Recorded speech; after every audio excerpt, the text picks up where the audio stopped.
Hello friends, मैं सुरुचि BPSC Gurukul 1 में आपका स्वागत करती हूं। इससे पहले हम घटना चक्र देख रहे थे फ्रेंड्स। घटना चक्र का जो 1857 में जो विद्रोह हुई थी उसका हम देख रहे थे पीवाईक्यू। ठीक है, और अगर चैनल पे नए हैं तो चैनल को सब्सक्राइब कीजिए, लाइक कीजिए, शेयर कीजिए। कोई त्रुटि रहती है तो कमेंट बॉक्स पे आप हमें बता सकते हैं। फ्रेंड्स, 1857 का बहुत बड़ा टॉपिक होता है जिसमें क्योंकि हर एग्जाम में 1-2 क्वेश्चन पूछते हुए हैं, तो इसका मैंने 50 क्वेश्चन पहले किया था और डिटेल्स में भी किए थे फ्रेंड्स, तो चेकआउट कर लीजिएगा, प्लेलिस्ट में डाल दी हूँ। आज पार्ट 2 कर रहे हैं इसका। तो पार्ट 2 में 51 से क्वेश्चन जितने तक लास्ट तक होंगे उसका हम कंप्लीट करेंगे। ठीक है, और इससे पहले बहुत सारे वीडियो अपलोड हो चुके हैं मॉडर्न हिस्ट्री का, और जो घटना चक्र पूर्वावलोकन का इम्पोर्टेंट टॉपिक है, और इसके ज्योग्राफी का भारत का भूगोल एंड विश्व का भूगोल भी अपडेट हो चुके हैं प्लेलिस्ट पे। बिहार स्पेशल भी अपडेट हो चुके हैं फ्रेंड्स, तो वहाँ पे जाके चेकआउट कर सकते हैं। ठीक है, और जो सब्सक्राइब करेंगे बिल्कुल फ्री है, तो सब्सक्राइब करके बेल आइकन दबा दीजिए ताकि जो भी मैं अपलोड करूँ वो आपको सबसे पहले नोटिफिकेशन मिलकर आप लाभ उठा सकते हैं। ठीक है, तो स्टार्ट करते हैं। 1857 के स्वतंत्रता संग्राम में किस राजवंश ने अंग्रेजों की सर्वाधिक सहायता की थी? तो ग्वालियर के सिंधिया ने। नेक्स्ट है, 1857 के स्वतंत्रता संघर्ष में ग्वालियर के सिंधिया राजवंशों ने अंग्रेजों की सर्वाधिक सहायता की थी। यूरोपीय इतिहासकार ने ग्वालियर के मंत्री सर दिनकर राव और हैदराबाद के मंत्री सालार जंग की राजभक्ति को बहुत सराहना किया था। संकट के समय कैनिंग ने क्या कहा था फ्रेंड्स? तो कैनिंग ने कहा था, यदि सिंधिया भी विद्रोह में सम्मिलित हो जाता तो मुझे कल ही बिस्तर गोल करना होता। भारत में शिक्षित मध्यम वर्ग ने क्या किया था? तो 1857 के विरोध से तटस्थता बनाए रखी थी, जो कि यही बहुत बड़ा मिस्टेक था फ्रेंड्स। नेक्स्ट है, निम्नलिखित वर्गों में से किसने 1857 के विद्रोह में भाग नहीं लिया था? तो किसने नहीं लिया था फ्रेंड्स? तो साहूकार और जमींदार ने भाग नहीं लिया था, जबकि खेतिहर मजदूर और कृषक वर्ग ने भाग लिया था। नेक्स्ट क्वेश्चन है, इसमें से किसने अंग्रेजी ईस्ट इंडिया कंपनी के कंट्रोल के खिलाफ बगावत नहीं की थी? तो किसने नहीं किया था फ्रेंड्स? तो हैदराबाद के निजाम ने। नेक्स्ट है, हैदराबाद के निजाम ने कभी अंग्रेजों के विरुद्ध विद्रोह नहीं किया था। विजयनगरम के राजा ने 18वीं शताब्दी के उत्तरार्ध में कंपनी शासन के विरोध विद्रोह किया था। तमिलनाडु के पोलिगारों द्वारा कई बार विद्रोह किए गए थे तथा त्रावणकोर के दीवान वेलुथम्पी 1809 में अंग्रेजों के विरुद्ध विद्रोह का नेतृत्व किया था। ठीक है, वेलुथम्पी। निम्नलिखित में से कौन सा एक क्षेत्र 1857 के विद्रोह से प्रभावित नहीं था? तो कौन सा नहीं था? तो चित्तौड़। जबकि कौन सा प्रभावित था? झांसी, जगदीशपुर और लखनऊ था, जिसमें 1857 के विद्रोह से चित्तौड़ प्रभावित नहीं थे, जबकि झांसी, जगदीशपुर, लखनऊ इस विद्रोह का केंद्र थे। इनकी अगुवाई क्रमशः झांसी में रानी लक्ष्मीबाई और जगदीशपुर में कुंवर सिंह और लखनऊ में बेगम हजरत महल ने की थी। नेक्स्ट है, 1857 के विद्रोह से बिहार का कौन सा भाग अप्रभावित रहा था? तो बिहार का केवल मुंगेर जिला अप्रभावित रहा था, तो आंसर हो जाएगा बी। नेक्स्ट है, 1857 के विद्रोह के दौरान बिहार में आरा, दानापुर, गया, पटना, मुजफ्फरपुर तथा शाहाबाद विद्रोह के प्रमुख केंद्र थे, जबकि मुंगेर का इस विद्रोह में अप्रभावित रहा था। 1857 के विप्लव के नायक हैं और उनके कार्य क्षेत्र हैं, तो इनको सम्मिलित करना है फ्रेंड्स। तो देख लेते हैं, जिसमें जो पहले आता है वो आपको सबसे पहले मिलान करनी है। तो कुंवर सिंह कहाँ से थे? तो कुंवर सिंह आगरा से थे। नाना साहब कहाँ से थे? फिर तो नाना साहब कानपुर से थे। वक्त खां दिल्ली और मौलवी अहमदुल्ला अवध से थे। ठीक है, तो इसका आंसर हो जाएगा सी। वक्त खां दिल्ली से थे, मौलवी अहमदुल्ला अवध से, कुंवर सिंह आरा से और नाना साहब कानपुर से थे। इसमें भी मिलान करना है फ्रेंड्स, सूची 1 और सूची 2 में मिलान करना है। तो देख लेते हैं इसका कि झांसी से कौन थे? तो झांसी से रानी लक्ष्मीबाई थी। लखनऊ से बेगम हजरत महल थे। कानपुर से कौन है? तो अहमदुल्ला थे। और फैजाबाद से इसका आंसर हो जाएगा सी का 2। कानपुर से अजीमुल्ला खां थे और फैजाबाद से मौलवी अहमद शाह थे। ठीक है। नेक्स्ट है, निम्नलिखित युगों में से कौन सम्मिलित नहीं है? तो डी, लखनऊ से लियाकत अली ना होकर के बाकी सब संभलपुर से सुरेंद्र शाही थे, गंजाम से राधा कृष्ण डंगसेना थे और कश्मीर से गुलाब सिंह थे। तो आंसर हो जाएगा डी। मौलवी लियाकत अली का जन्म 1817 में तत्कालीन इलाहाबाद के चायल में हुआ था। इन्होंने 1857 के विद्रोह में तत्कालीन इलाहाबाद का नेतृत्व किया था। ठीक है। लखनऊ से बेगम हजरत महल ने किए थे, तो ध्यान देंगे फ्रेंड्स। इनमें से किसने 1857 के विद्रोह में सक्रिय भाग लिया था? तो सक्रिय भाग इसमें सारे लोग लिए थे। नाना साहब कानपुर से, बेगम हजरत लखनऊ से, मौलवी अहमदुल्ला फैजाबाद से और बेगम जीतन महल दिल्ली से। देखिए 66 बीपीएससी 2020 में ये क्वेश्चन पूछा था।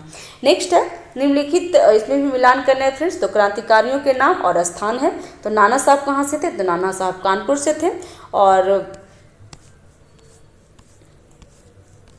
नाना साहब कानपुर से, नवाब हमीद अली खान दिल्ली से, मौलवी अहमद उल्लाह लखनऊ से और मानिक राम दीवान असम से थे। नेक्स्ट है, 1857 के विद्रोह के समय भारत के गवर्नर जनरल कौन थे? तो लॉर्ड कैनिंग थे। 1857 के विद्रोह के समय भारत के गवर्नर जनरल लॉर्ड कैनिंग 1856 से 62 था। लॉर्ड कैनिंग भारत की कंपनी द्वारा नियुक्त अंतिम गवर्नर जनरल और ब्रिटिश साम्राज्य द्वारा नियुक्त भारत का पहला वायसराय था। 1857 के विद्रोह के समय भारत का गवर्नर जनरल कौन था? तो भारत का गवर्नर जनरल लॉर्ड कैनिंग थे। नेक्स्ट क्वेश्चन सर, देखिए फ्रेंड्स, यही क्वेश्चन कितनी बार रिपीट किया हुआ है एक ही चीज। 1857 में भारत का गवर्नर जनरल कौन था? तो सी, कैनिंग। देखिए फ्रेंड्स, एक ही क्वेश्चन को 2016 में उत्तराखंड ने पूछा और 2015 में बीपीएससी ने पूछा था। तो आप खुद से अंदाजा लगा दीजिए कि आपको पीवाईक्यू करना है कितना इंपॉर्टेंट है, क्योंकि एक एक क्वेश्चन बहुत इंपॉर्टेंट हो जाते हैं, निर्णायक साबित होते हैं फ्रेंड्स। सिपाही विद्रोह के समय भारत के गवर्नर जनरल कौन थे? तो फिर से वही क्वेश्चन रिपीट किया है आईएएस एग्जाम 2006 में, लॉर्ड कैनिंग। नेक्स्ट क्वेश्चन है, 1857 विद्रोह के समय बैरकपुर में कौन ब्रिटिश कमांडिंग ऑफिसर था? तो बैरकपुर में हैरिसे थे। ठीक है। 1857 में 34वीं बंगाल नेटिव इन्फेंट्री की सिपाही मंगल पांडे विद्रोह के समय बैरकपुर में lieutenant general sir John Bennet Hearsey commanding officer थे। 1857 में किसने इलाहाबाद को आपातकालीन मुख्यालय बनाया था? तो कैनिंग ने, क्योंकि उस टाइम वो वायसराय थे। नेक्स्ट है, 1857 के विद्रोह के समय ब्रिटिश प्रधानमंत्री कौन थे? तो ब्रिटिश प्रधानमंत्री पामस्टन थे।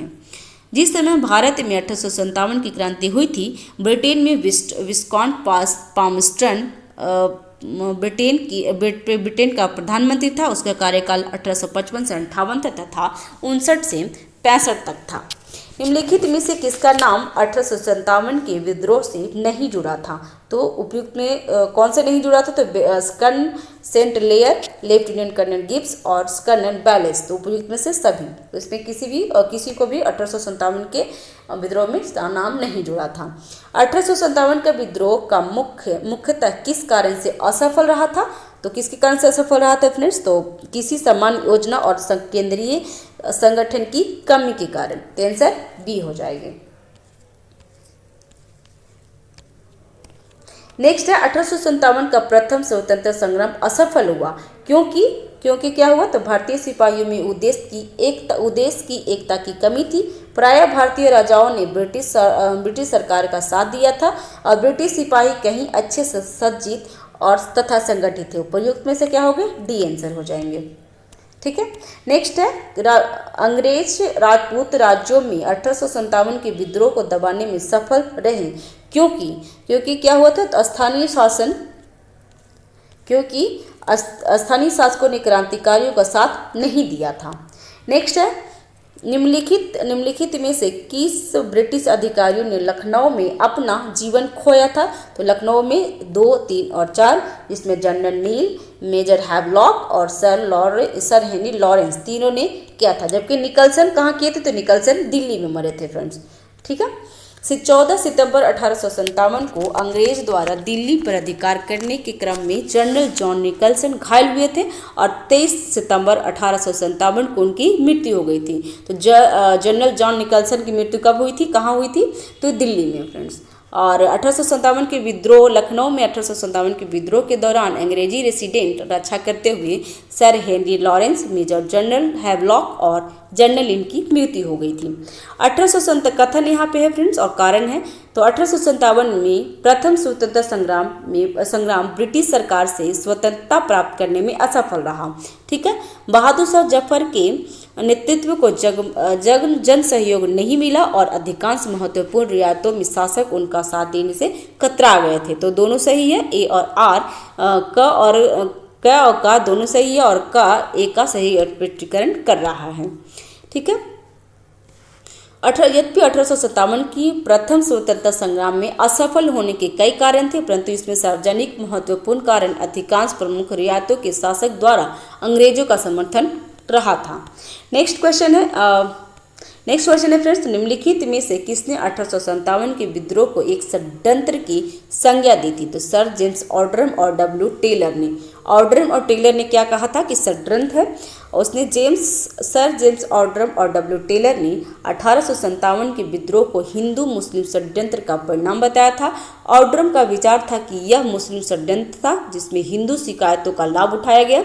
जॉन लॉरेंस और सीले यह केवल सैनिक विद्रोह था। तो ये क्वेश्चन पूछता है कि किसने कहा था सैनिक विद्रोह है? तो जॉन लॉरेंस और सीले ने कहा था। जॉन सीले के अनुसार 1857 का विद्रोह एक पूर्णतः देशभक्ति रहित एवं और स्वार्थी सैनिकों का विद्रोह था जिसमें न कोई अस्थायी नेतृत्व था और न ही इसे सर्वसाधारण का समर्थन प्राप्त था। उसके अनुसार यह एक संस्थापित सरकार के विरुद्ध भारतीय सेना का विरोध था। टी आर होम्स ने क्या कहा था? तो टी आर होम्स ने यह कहा था कि यह बर्बरता और सभ्यता के बीच में युद्ध था। तो ये कथन भी याद रखेंगे फ्रेंड्स क्योंकि कथन पूछते हैं एग्जाम में। आधुनिक इतिहासकार जिसने 1857 के विद्रोह को स्वतंत्रता की पहली लड़ाई कहा था, तो किसने कहा था फ्रेंड्स? तो डॉक्टर आर.सी. मजूमदार ने। आर.सी. मजूमदार ने तो कहा था कि ना ये प्रथम है ना ही लास्ट है।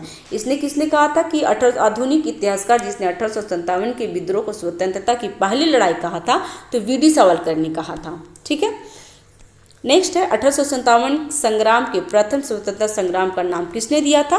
तो सी वी.डी. सावरकर ने।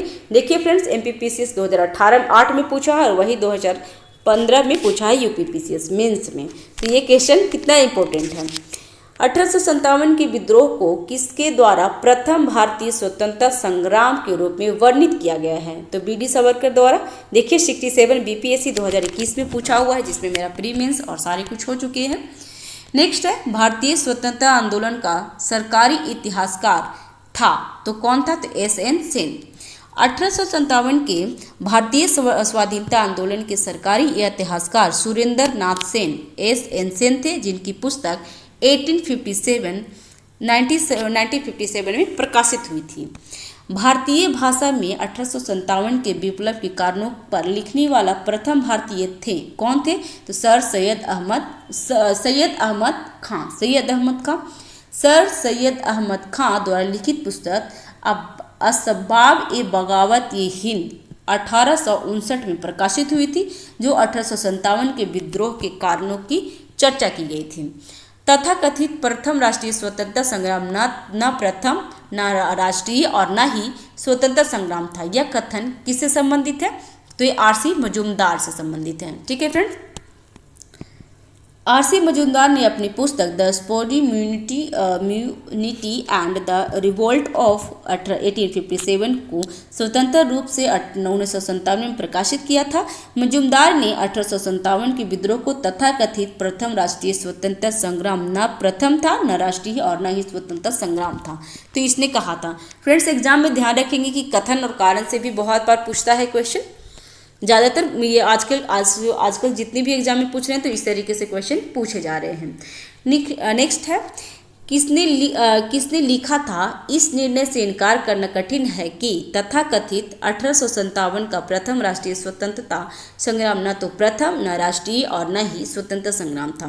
तो सेम क्वेश्चन को रिपीट किया गया है लेकिन इसका पूछने का तरीका चेंज किया है। तो फ्रेंड्स, जो यूपीपीसीएस मेंस 2017 में पूछा है तो इसका आंसर हो जाएगा आर.सी. मजूमदार ने।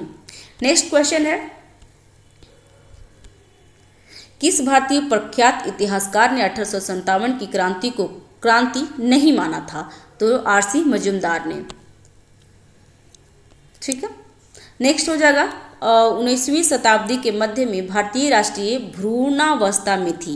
इस तथ्य को मानने वाले इतिहासकार कौन से थे? तो डॉक्टर आरसी मजूमदार और एस.एन. सेन।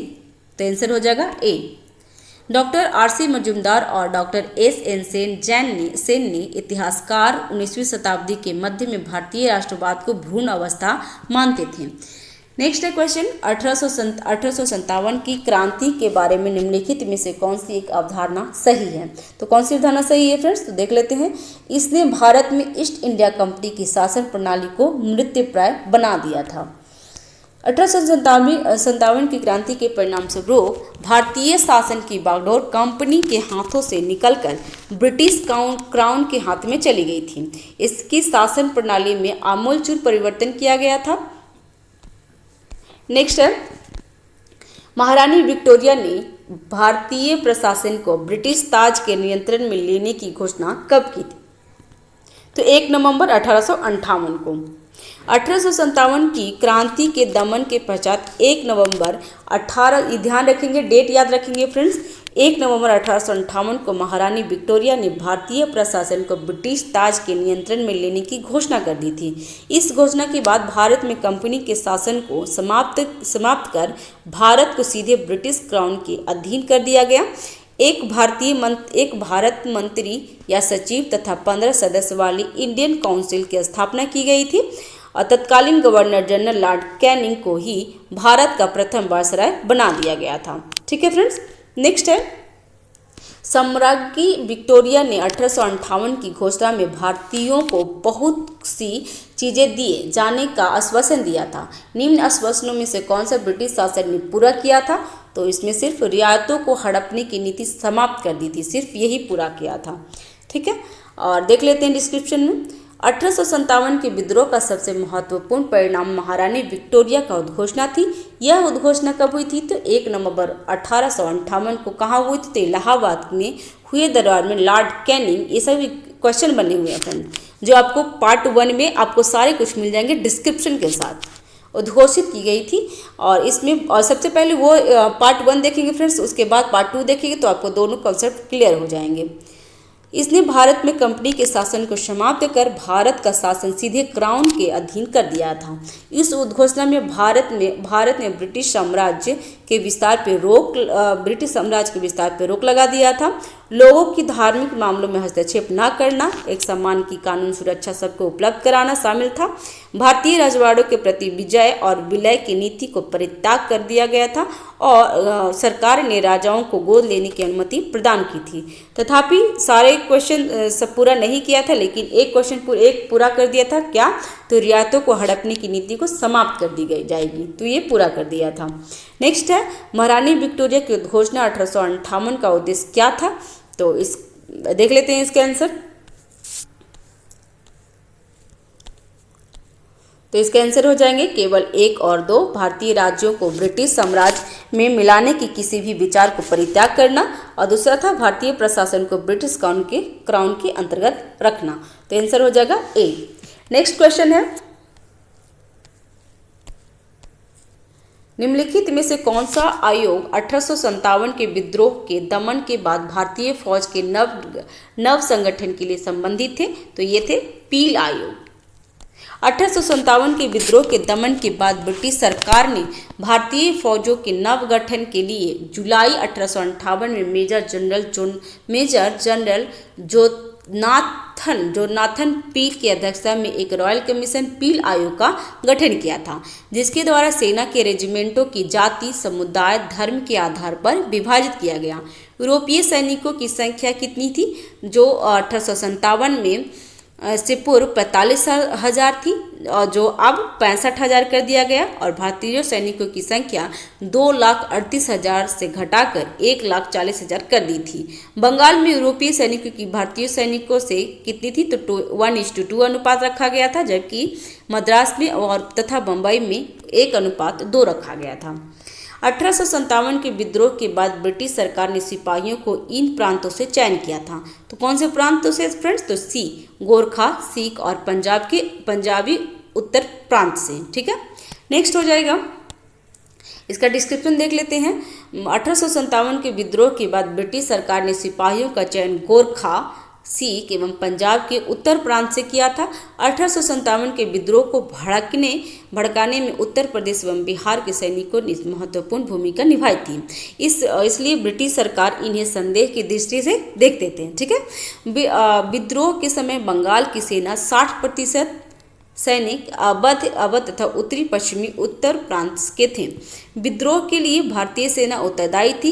इसी कारण 1 नवंबर 1858 को महारानी विक्टोरिया की घोषणा पत्र के अंतर्गत सेना का पुनर्गठन किया गया, जो विभाजन और प्रतिलोभन की नीति पे आधारित थी। ठीक है फ्रेंड्स, नेक्स्ट वीडियो में हम देख लेंगे जो अन्य जन आंदोलन हुए थे जो 1857 के बाद हुए थे, तो उसके बारे में देख लेंगे फ्रेंड्स, जो नेक्स्ट वीडियो में हम देख लेंगे फ्रेंड्स। जिसमें नील विद्रोह, संथाल विद्रोह, सन्यासी विद्रोह सारे कुछ आ जाएंगे। ठीक है, चैनल पे अगर नए हैं तो चैनल को सब्सक्राइब करके सब्सक्राइब कीजिए, लाइक कीजिए, शेयर कीजिए।